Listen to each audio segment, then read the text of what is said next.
Fui por el pasillo hasta enfrentar la entornada puerta de roble y daba la vuelta al codo que llevaba a la cocina cuando escuché algo en el comedor o en la biblioteca. El sonido venía como impreciso y sordo, como un volcarse de silla sobre alfombra, o un ahogado susurro de conversación. También lo oí al mismo tiempo, o un segundo después, en el fondo del pasillo, que traía desde aquellas piezas hasta la puerta. Me tiré contra la pared antes de que fuera demasiado tarde. La cerré de golpe apoyando el cuerpo. Bienvenidos al episodio número 7 de Baila Podcast. Un episodio especial esta vez, le habla Nahuel. Estoy acá con Nico. Hola gente, bienvenidos al especial de Halloween. Esto se puede considerar efectivamente un especial de Halloween. Lo que acabo de leer es un fragmento del cuento de terror de Julio Cortázar, Casa Tomada.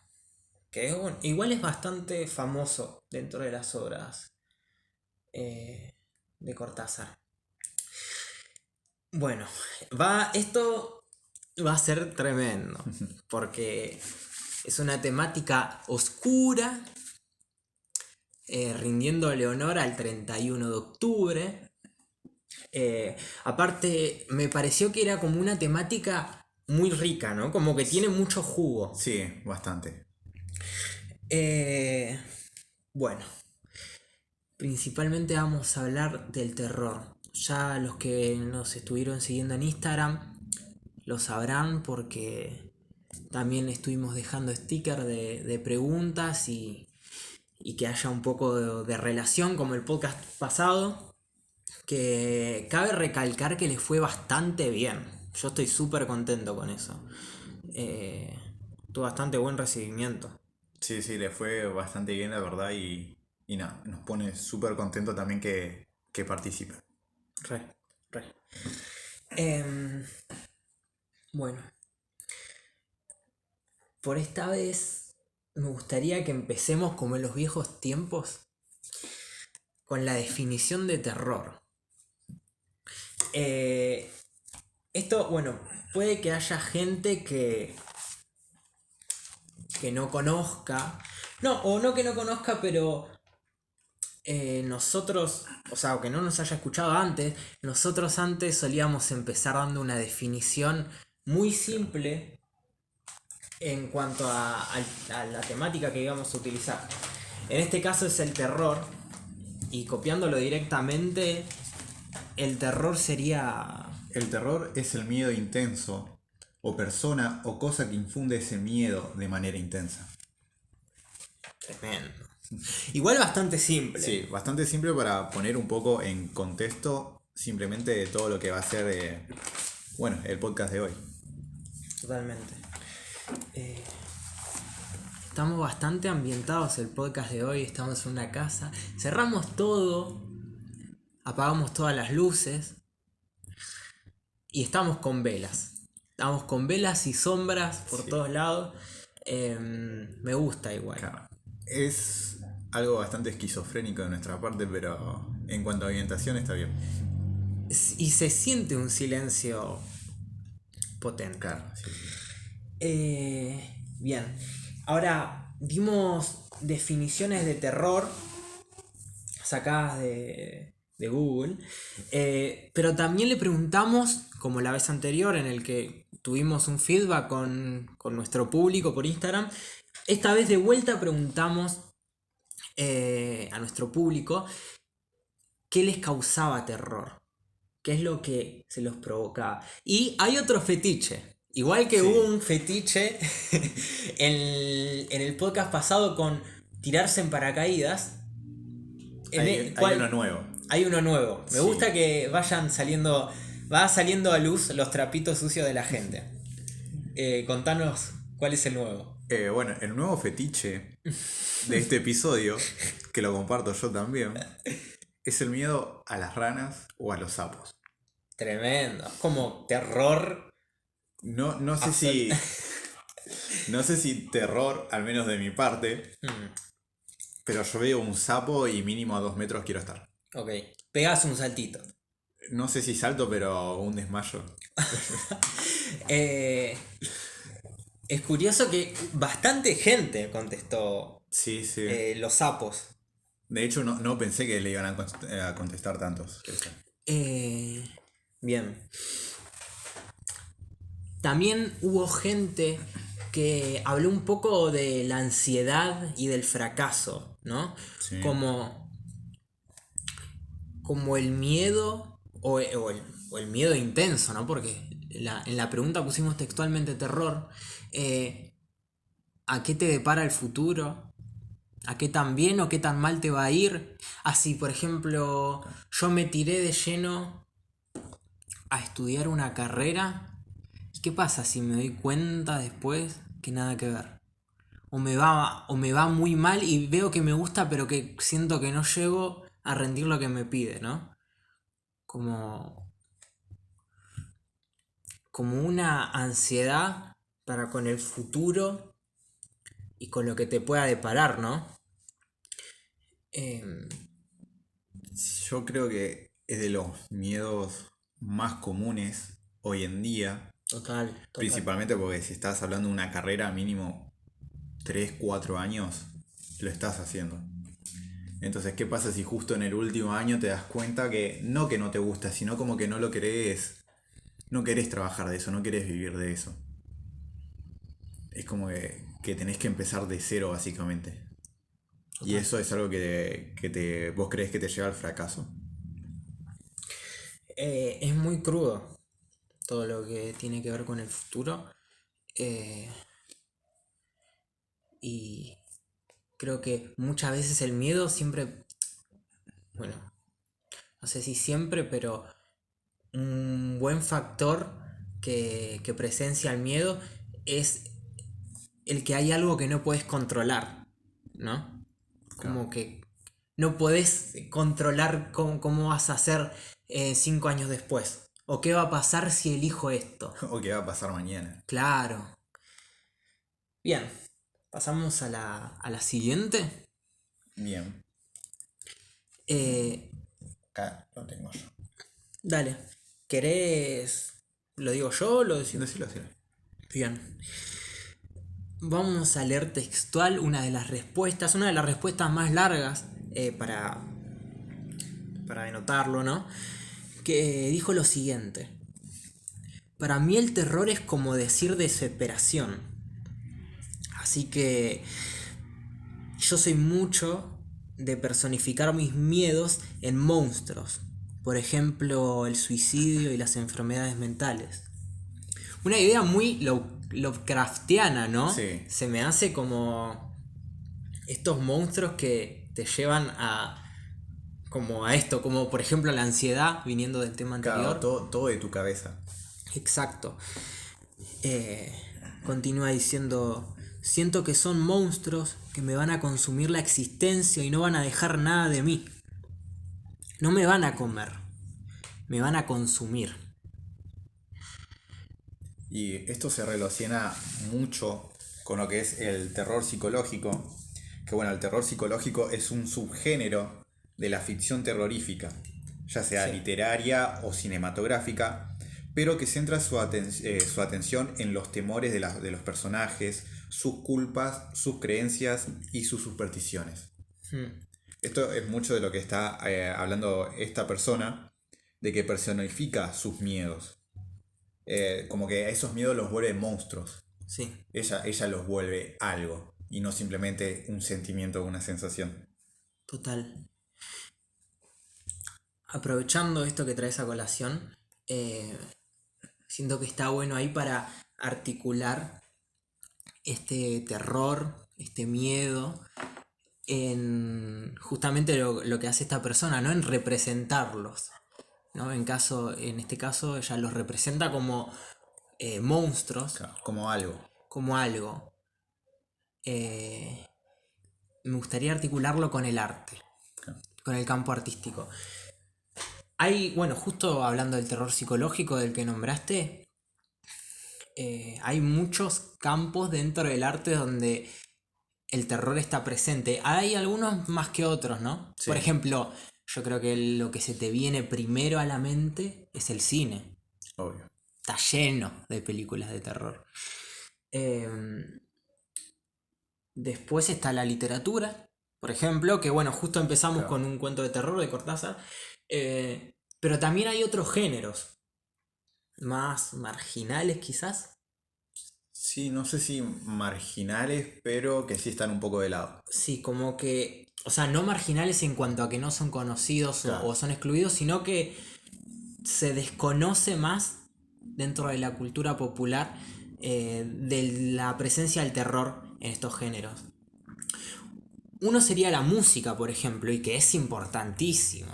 Es más, bueno, la mayoría de composiciones referidas al terror igualmente son bandas sonoras de películas Claro, de directamente de terror. películas. Creo que lo primero que se te ocurre creo que es la película Psicosis, que no la vi, pero creo que a todos se nos viene a la mente la mujer que se está bañando en blanco y negro y se acerca un ser, se percibe que es un hombre, un asesino, pero es como algo, creo que no se le ve la cara, que corre la cortina, ¿no? Claro, la escena que se hizo una de las más famosas, Total. básicamente. Y se hizo famosa su respectiva banda Banda sonora, sonora, que sí. es el chan, chan, chan, chan, chan. Eso de, bueno, ahí está, el claro ejemplo de cómo hay ciertas notas y cómo ciertas notas, ciertas... No, yo no soy muy allegado a la música, la verdad, pero ciertas notas y ciertas melodías que causan esa incomodidad, ¿no? Claro, Como ese sentimiento de un peligro. O, claro. ¿sabes qué se me viene mucho a la mente? ¿El qué?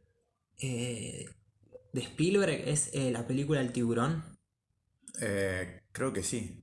que es como la de... Chan, chan, chan, chan, chan, chan. ¿Viste? Que también Claro, es... Y es lo es mismo. esa ansiedad, básicamente. Sí, total. Y es suspenso absoluto, como que sentís que de repente va a explotar la música y te va a comer algo. Claro, es como esperar que en un momento explote o pase algo y nunca pasa. Entonces como en todo ese momento siempre te mantienes súper tenso. Pues no, vos estás ahí sumergido en la trama y esperando a que pase algo, haya un movimiento y vos te quedás ahí quieto, súper tenso, Sí, sí, cuando sí. al final no pasa nada. Total. Eh, es muy interesante esto en la música. Pero también, por ejemplo, ahí está la presencia del género del terror en las obras de teatro, ¿no? Hasta incluso yo desconozco infinitamente este mundo del terror dentro de las representaciones teatrales, pero existen. También es un campo Sí. eh, que no se suele ver o que no se suele tener tanto en cuenta como la literatura y las películas, ¿no? Pero bueno, dejando un poco este paréntesis con los campos artísticos, podemos volver un poco a la respuesta de Instagram que tenemos más. Sí, es bastante más. Eh, y estas las decidimos pasar y decirlas un poquito después que las anteriores, porque nos llevan a un lugar muy interesante. En cuanto a la pregunta de qué les infunde terror, qué les causa miedo, eh, hay gente que contestó tsunamis, ¿no? La catástrofe. Hay gente que contestó oscuridad, como la Claro, oscuridad como ese vacío. ese vacío, ¿no? Inmenso, o ese silencio que te aturde. Y hay gente que contestó el suicidio. Estos, Yo quiero decir algo. sí, Simplemente es un detallito. Pero si volvemos a eso de personificar los miedos. ¿Vos viste La Mansión Foster y los amigos imaginarios? sí, cómo no. Que simplemente eran chicos que tenían amigos imaginarios y se volvían reales. o sea, llegados a este punto, todos esos miedos, es como que, imagínate que vos podés llegar a pensar algo tan fuerte que se puede volver realidad. Y en cierto punto también esa es como la ansiedad de esos miedos. Llegar a imaginarlo tanto, tanto, tanto y tanto, Que que se haga realidad. en algún momento se puede volver realidad. Re. Hay, hay gente que, por ejemplo, tiene miedo a volverse loco y a que se le aparezcan ciertas alucinaciones, ¿no? Que es tremendo. Sí. Eh, Está genial el ejemplo este que diste porque creo que lo representa bastante bien. Pero continuando, también con lo anterior, con la respuesta de Instagram, habíamos quedado en los tsunamis, en la oscuridad y en el suicidio.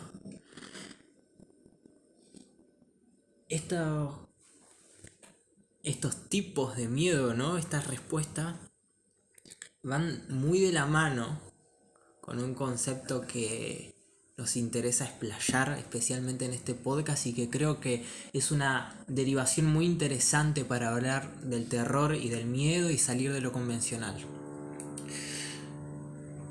Estos tres tópicos nos llevan a lo siniestro.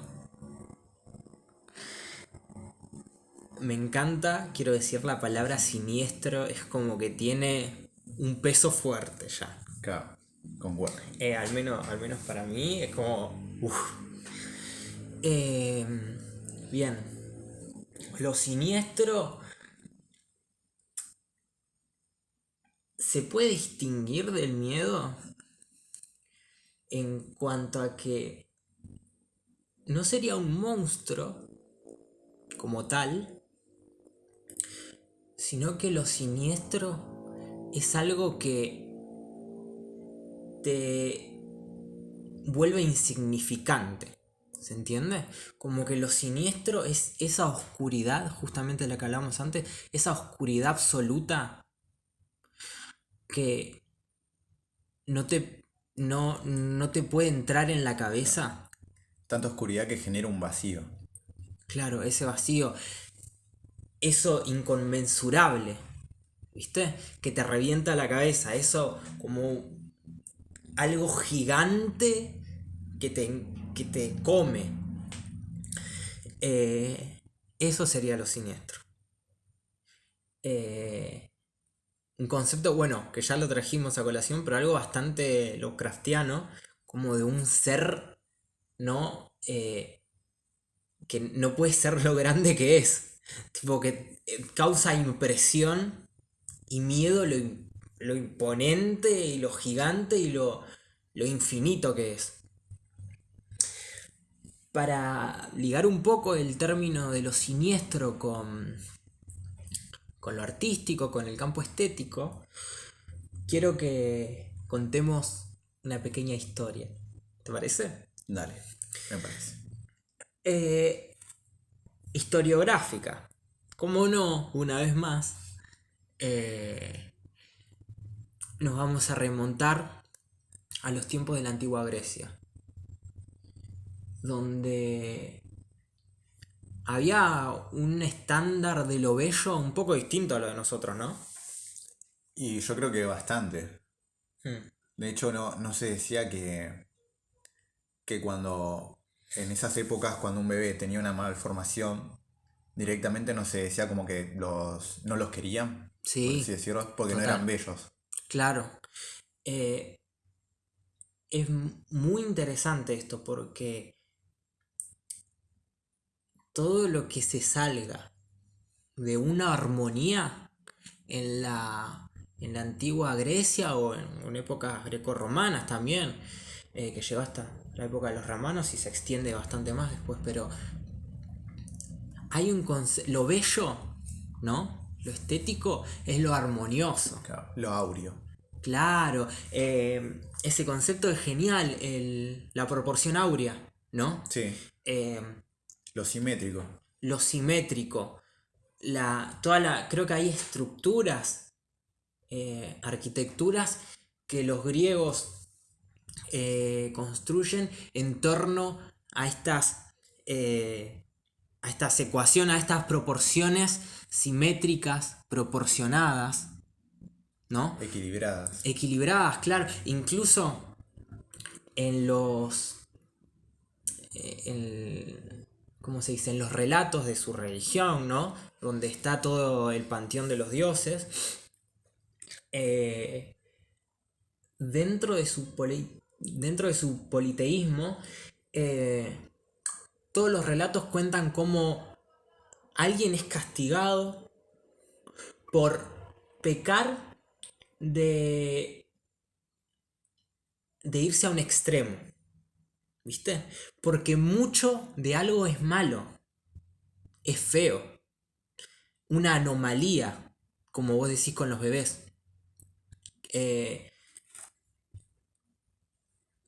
Las proporciones, el símbolo de la balanza, ¿no? De lo justo. Sí. Todos los dioses son mesurados, son proporcionales. Hasta el canon de belleza de los cuerpos, del que hablamos hace un rato, de todos proporcionados, ¿no? Los músculos redondeados y todo un canon de lo bello referido a la proporción, a lo justo, a lo finito, ¿no? A lo limitado. Este canon, esta percepción de lo bello, se mantiene bastante tiempo. Hasta más o menos el siglo XVIII, ¿no? En el 1700, el famoso siglo de las luces, Sí. ¿no? En donde hay una especie de cambio de paradigma, donde justamente se dice siglo de las luces por cómo se pone en virtud a la razón, ¿no? Hay todo un cambio de paradigma hasta científico, se diría. Esto en presencia también, no nos olvidemos de que está, o sea, esto de que esté del cambio de paradigma y de que se prepondere lo científico, no quita que estamos en uno de los momentos más álgidos, bueno, después de la Edad Media, de la religión judio-cristiana, ¿no? Donde esta combinación lleva a que lo bello sea percibido de otra forma. Y es súper interesante esto, ¿no? Porque como la creencia, la religión, por ejemplo, puede cambiar tanto las percepciones. Lo bello, que antes era lo limitado, ahora es lo ilimitado. Que antes era lo que antes era finito y mesurado, ahora es infinito, es desmesurado. ¿Por qué? Porque hay un dios que no es un humano como Zeus, ¿no? Claro. Que es un todopoderoso. No tiene una personificación. Claro, es como un ser omnipotente. Esto viene un poco acompañado del romanticismo también, ¿no? En donde vemos cuadros en donde justamente eso gigante, eso que vuelve como que al humano hasta se vuelve insignificante. Se representan los cuadros también como a veces tragedias o como catástrofes. Hay un cuadro muy famoso, ¿sabes cuál es? El que está un hombre de espaldas, no me acuerdo el artista ni el nombre del cuadro, pero que está en un barranco. Sí, puede Sí, ser. te suena. Que hay todo como olas enfrente. Como olas como muy agitadas. Se suele recurrir en este momento bastante a la naturaleza, pero al lado más catastrófico de la naturaleza. Claro, lo menos controlable, por así decirlo. Claro, es como lo caótico, el caos, ¿viste? Llevado a escalas gigantes. Por ejemplo, olas inmensas, totalmente agitadas y violentas. Nubes, ¿no? Nubes, tormentas eléctricas. nubes negras. En este momento se introduce el concepto de lo sublime, como aquello magnético, aquello que es bello, pero no por su proporción, no por su justa medida, sino que se vuelve magnético porque es incontrolable. Es como, me imagino, bueno, viste que nos habían dado el ejemplo del tsunami. Sí. Es como ver un tsunami de frente, ¿no? Como ver una ola de cientos de metros que está enfrente tuyo y que Claro, está yendo hacia vos. está yendo hacia vos. Que te hace sentir como insignificante tu ser. De hecho, hay una película Sí, que fue la de 2012, si no me equivoco. también Que pura es- catástrofe. Sí, que es justo cuando se acaba el mundo. Y hay una escena específica de una mamá con su hijo en donde ve que se acerca un tsunami. Y obviamente ella y su hijo al lado del tsunami son insignificantes. Sí, Entonces ya ella se niega a correr, sino que simplemente se queda con su hijo mirando el tsunami como viene hacia ella. Y por más de que sepa de que va a morir, no le queda otra cosa que quedarse mirando. claro. Sí, es un poco la, la impotencia también, ¿no? Claro. En cuanto a qué puedes hacer frente a tal magnitud de poder. Em, es súper curioso este cambio de lo bello a lo sublime, ¿no? En donde ahora hay cuadros donde hay montañas totalmente imponentes, gigantes, monstruosas, y se ven a pequeños humanos pintados en una esquina del cuadro, realzando la fuerza como natural, ¿no? Pero de alguna manera, bueno, y de hecho ya hemos dicho bastantes ejemplos antes, de alguna manera esta belleza, esta admiración por eso gigante, imponente, infinito, tiene un lado oscuro, ¿no? Sí. Eh, como esto inconmensurable puede ser tanto una divinidad buena, ¿no? Como el Dios, como Jehová, así como una bestia de proporciones inimaginables, un vacío inmenso, ¿no? Como acercarte a un barranco y ver el caos más absoluto y terrorífico que te puedas imaginar. Como una experiencia a la que no puedes salir vivo, ¿no? Claro. Volviendo un poco a lo siniestro, ¿no? Y es muy curioso el caso del arte acá. Porque el arte es justamente lo que trae lo sublime.